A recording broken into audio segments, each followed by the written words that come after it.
Hey guys, so last time we talked about the limbic system, more specifically about the amygdala, how it is the fear center of the brain and how it's impacting our behavior and everybody else's behavior, and we see it really wide out around the world. And I wanted to talk about the frequencies of the limbic system because one of you guys had a great question until I saw some pictures from our governors in Nevada who was out there eating, drinking, having fun. No mask, no social distancing. There's nothing wrong with that. But at that moment, it dawned me that they really must be mocking us because the rules that they are reinforcing doesn't really appears to apply to them, but to us. So the reptilian brain came to mind at that moment. And that's the video that I want to talk about today. That's the video I want to do today. So those of you who know me know that I am never into these so-called theories or conspiracy theories. In fact, the first time I ever really heard about them in depth was because of COVID, and I was watching a video that that whole channel was about entrepreneurship, and this entrepreneur happened to interview one of these really famous so-called conspiracy theories. And that's the first time I heard him actually talk about the reptilians. Now, I'm not mocking anybody. I definitely don't judge. Those of you who know me, I watch everything. I have an open mind because I want to be informed and also make up my own mind. But I started scratching my head and I was thinking, why are they really calling it the reptiles?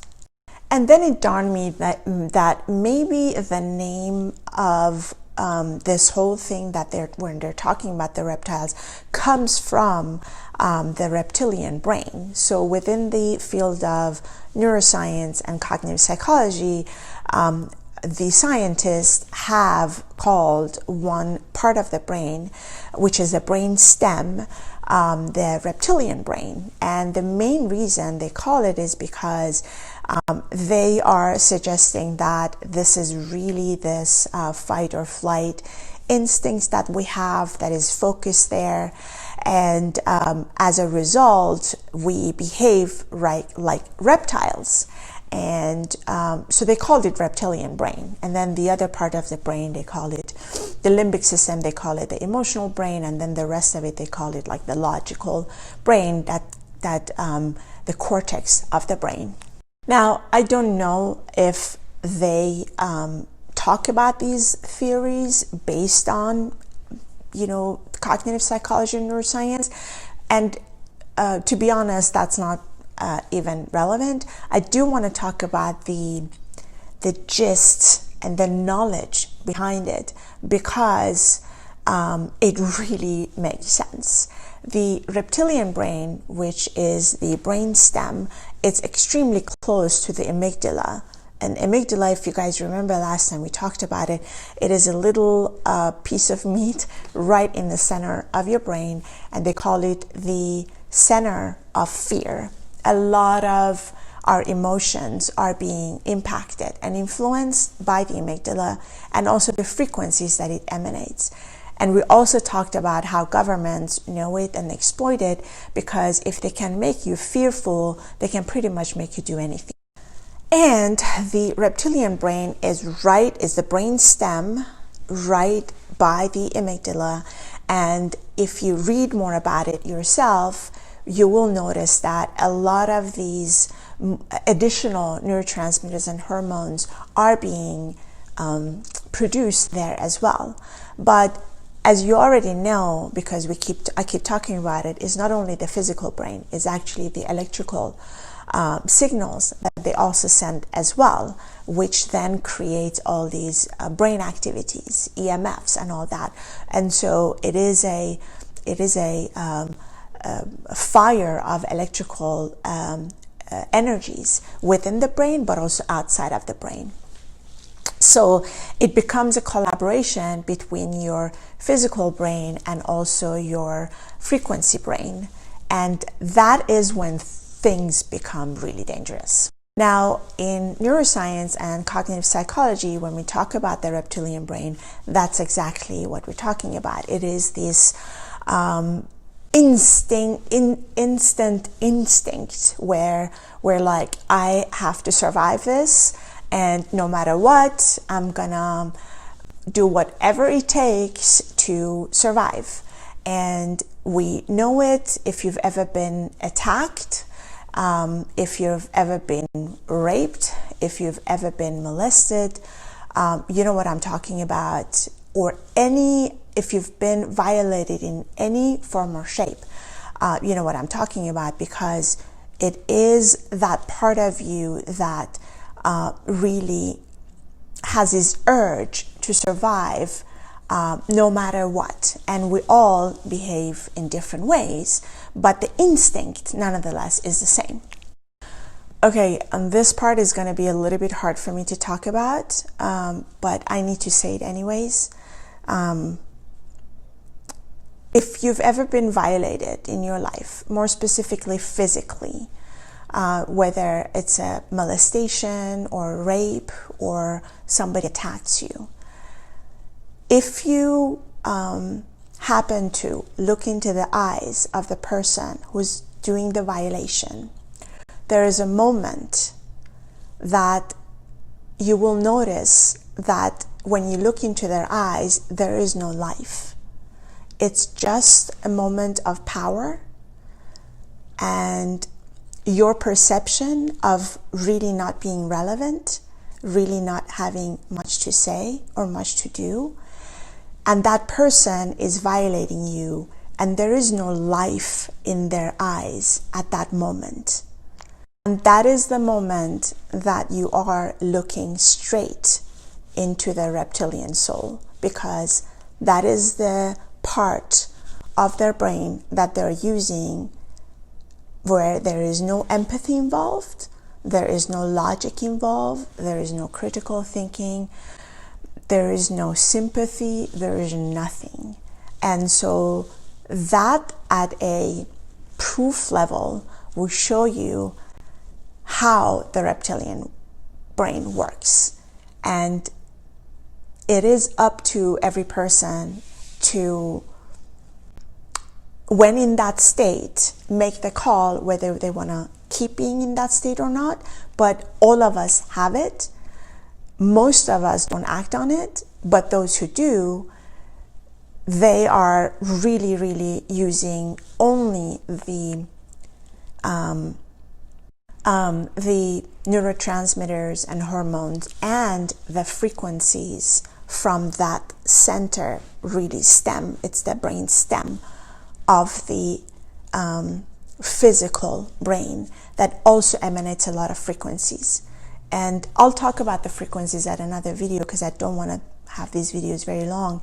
And also this topic is a little bit difficult for me to speak about, but I do want to talk about it, because the way I saw these pictures of the officials, basically just like no empathy nor sympathy for any of us. And here I was really abiding to the rules and really thinking that I'm being a good citizen. And knowing that this whole thing is just being blown out of proportion because none of the data adds up. And the way you would actually control it should have been much different. And a lot of MDs, medical doctors, say it. Not only that, but also the fact that the hypocrisy of it. And then I saw this picture of a few of the officials, and looking into their eyes, and this is kind of weird, guys, because it really reminded me of the person who was violating me years ago. And it has nothing to do with that person, by the way, and I'm not judging people for eating and drinking and having time, but just in the context of it, the fact that they gave themselves permission to even do it, that's a violation.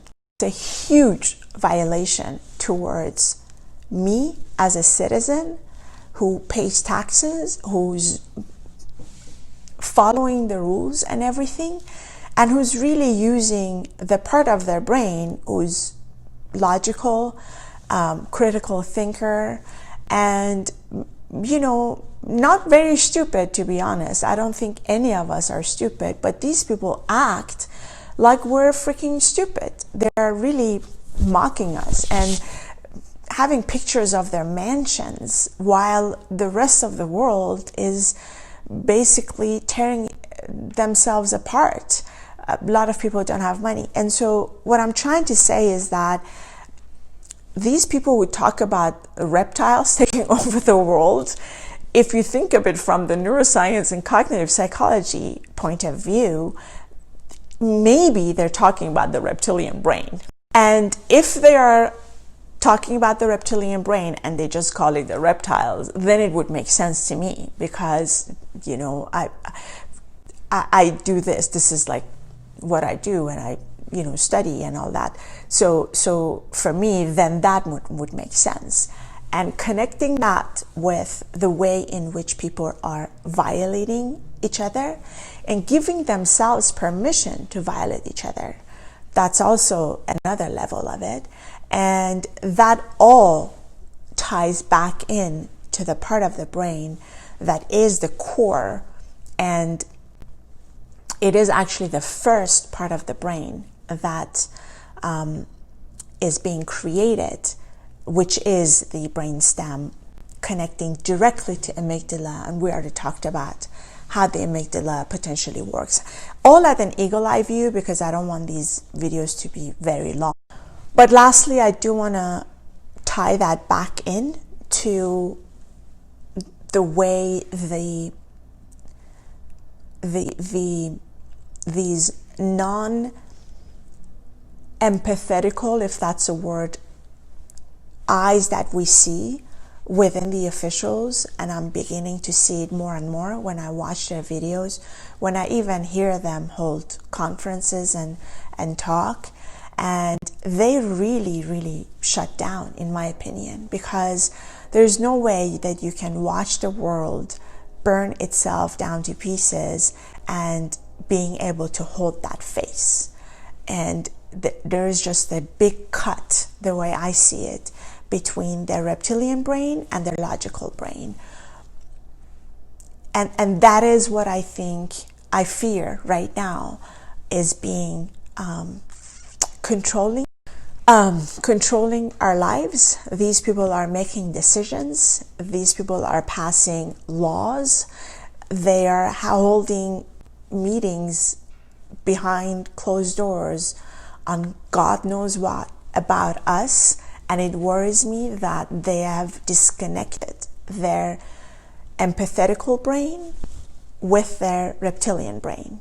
And maybe that is what these theorists talk about when they talk about reptiles, because it is the moment where you see the person who's violating you, and it is real.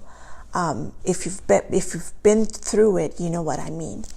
So I do want to talk about frequencies as well, because that's my passion and also my expertise, whatever, if you want to call it. Okay, guys, I hope this was helpful. I'll try to talk more about frequencies in the future, as I said. And also, thanks again for the questions that some of you had.